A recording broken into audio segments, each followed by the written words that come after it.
gue doang yang gini-gini aja? Pernah nggak sih kamu lagi santai buka Instagram atau LinkedIn, terus tiba-tiba dada kamu kayak, loh kok pada jalan gue masih tetap di tempat?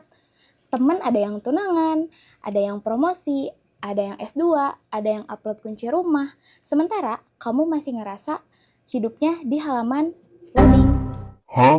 Terus muncul perasaan campur aduk, iri, takut, malu, bahkan sampai nyalahin diri sendiri.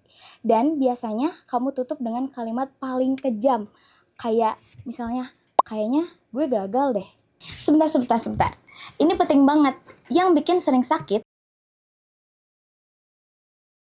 standar waktunya juga.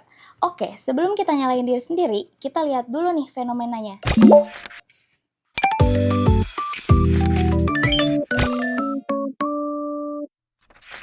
Kadang tanpa sadar kita hidup itu pakai kalimat umur segini harusnya bla bla bla bla. Umur segini harusnya kerja mapan, umur segini harusnya udah punya pasangan, umur segini harusnya udah nemu arah. Dan lucunya, kadang selalu ada kalimat itu yang selalu datang bukan dari kita doang. Datangnya bisa dari keluarga yang tiap kumpul pasti ada sesi tanya jawab. Kapan nyusul? Terus ada juga nih yang datangnya dari lingkungan. Misalnya teman kantor yang selalu ngomong, gila ya dia udah 25, udah jadi lead nih. Datangnya juga kadang dari konten viral yang bikin hidup kelihatan kayak checklist seperti lulus kerja, terus naik gaji, lulus cepat, nikah, punya rumah, pensiun, bahagia, rapih, mulus, kayak template Canva.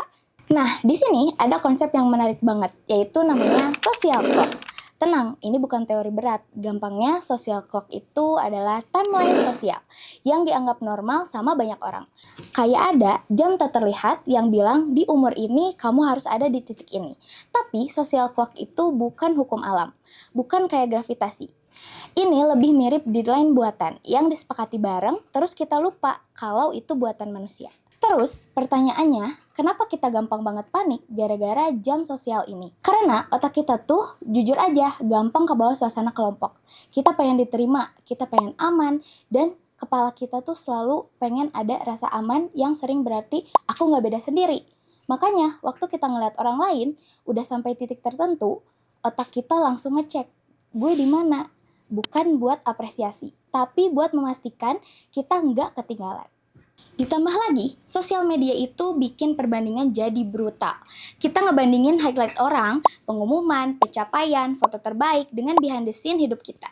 Seperti bingung, nunda, takut, berantakan, dan itu jelas nggak fair. Tapi otak kita tetap aja percaya. Efek sampingnya gak kerasa tapi nyata. Ada yang jadi buru-buru ambil keputusan, misalnya ngejar relationship bukan karena siap, tapi takut sendirian. Ambil kerjaan bukan karena cocok, tapi karena takut gak keren. Ada juga yang kebalikannya nih, freeze, badannya rebahan, tapi pikirannya selalu gelisah. Jadi kelihatannya mager, padahal di dalamnya selalu panik. Kayak masih nyala tapi mobilnya gak jalan. Dan ini bagian yang sering bikin kita makin capek. Seperti selalu merasa perasaan yang selalu bersalah gitu. Karena kamu merasa seharusnya lebih bisa cepat, tapi harusnya bisa lebih produktif, harusnya bisa ngejar, padahal sebenarnya kamu lagi kebanyakan nengok jam orang. Kamu sibuk ngecek, dia udah jam berapa, padahal kamu juga lupa kalau aku lagi di jam berapa dan butuh apa. Social clock bikin kita salah baca situasi. Kamu ngira kamu gagal, padahal kamu cuma beda pace. Kamu ngira kamu telat, padahal kamu lagi nunggu timing yang sehat. Dan kalau kamu terus maksa ngikutin jam yang bukan punya kamu, wajar kalau kamu merasa capek. Wajar juga kalau kamu merasa cemas. Itu bukan tanda kamu lemah, itu tanda kamu lagi berusaha hidup di standar yang gak selalu cocok. Nah, biar kebayang jelas, kita pakai satu analogi yang simple. Oke, analoginya gini. Social clock itu kayak jam dinding di kafe yang kegeser 20 menit. Kamu masuk lihat jam, langsung panik. Wah, telat. Tapi bohong. Padahal sebenarnya kamu nggak telat, jamnya aja yang ngaco. Tapi karena itu nempel di tembok dan semua orang pasti bakal ngelirik itu. Kamu ikut percaya itu kebenaran. Nah, jam sosial juga begitu. Kita ngelirik jam dari lingkungan, keluarga, medsos, lalu kita mengukur harga diri pakai itu. Padahal standar itu sering gak akurat buat hidup kita loh. Terus, Kenapa jam itu bisa bikin kita sesek gitu? Biasanya karena ada bahan bakar emosional di belakangnya. Yang pertama, takut ngecewain. Kadang kita bukan pengen cepat, kita cuma pengen orang gak kecewa, gak pengen jadi bahan omongan, gak pengen ditanya terus. Yang kedua, takut dianggap gak jadi apa-apa. Ini nyebelin banget sih, karena ukurannya tuh samar ya. Tapi otak kita tetap nangkepnya tuh sebagai ancaman. Jadi tiap lihat orang lain maju, kamu bukan cuman iri, tapi kamu merasa terancam. Yang ketiga, kebiasaan cari validasi dari luar. Like, komentar, pujian seperti, wah hebat banget ya kamu. Dan kalau validasinya nggak datang, kita mikirnya tuh selalu berarti aku kurang ya gitu.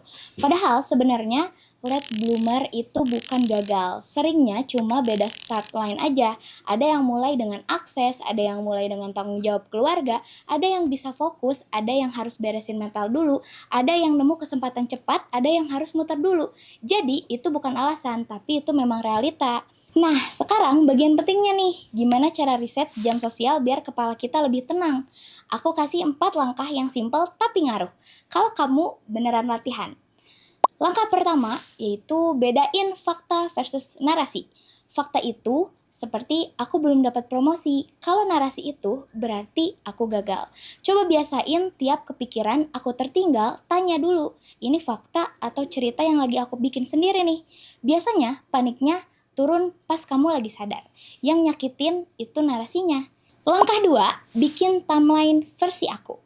Ada 3 area, kerja, relasi, diri sendiri. Tulis target yang fleksibel, bukan berbasis umur. Contohnya nih, kayak pengen kerja yang stabil, bukan harus jadi lead sebelum umur 27. Pengen jadi relasi yang sehat, bukan pokoknya nikah tahun depan. Fokus ke arah, bukan angka. Langkah ketiga, kurangi pemicu perbandingan. Ini bukan berarti kamu harus hilang dari sosmed, tapi rapihin feed, mute akun yang bikin kamu langsung ngerasa kecil, batasi stalking pencapaian pas kamu lagi rapuh. Ganti dengan akun yang realistis yang ngomongin proses bukan cuma hasil. Karena kamu butuh lingkungan yang bikin kamu bertumbuh, bukan bikin kamu jadi buru-buru. Langkah keempat, yaitu ritual cek arah 10 menit seminggu. Pilih hari yang sama, durasi yang sama, tanyakan 2 hal, apa yang aku kejar karena aku mau. Dan mana yang aku kejar karena aku takut dinilai. Kadang jawabannya bikin nyentil, tapi di situasi kamu mulai balik pegang setir. Kalau kamu lagi di fase ini, kamu gak rusak, kamu cuma lagi nyari ritme yang pas. Terus ingat satu hal, hidup itu bukan lomba lari satu jalur.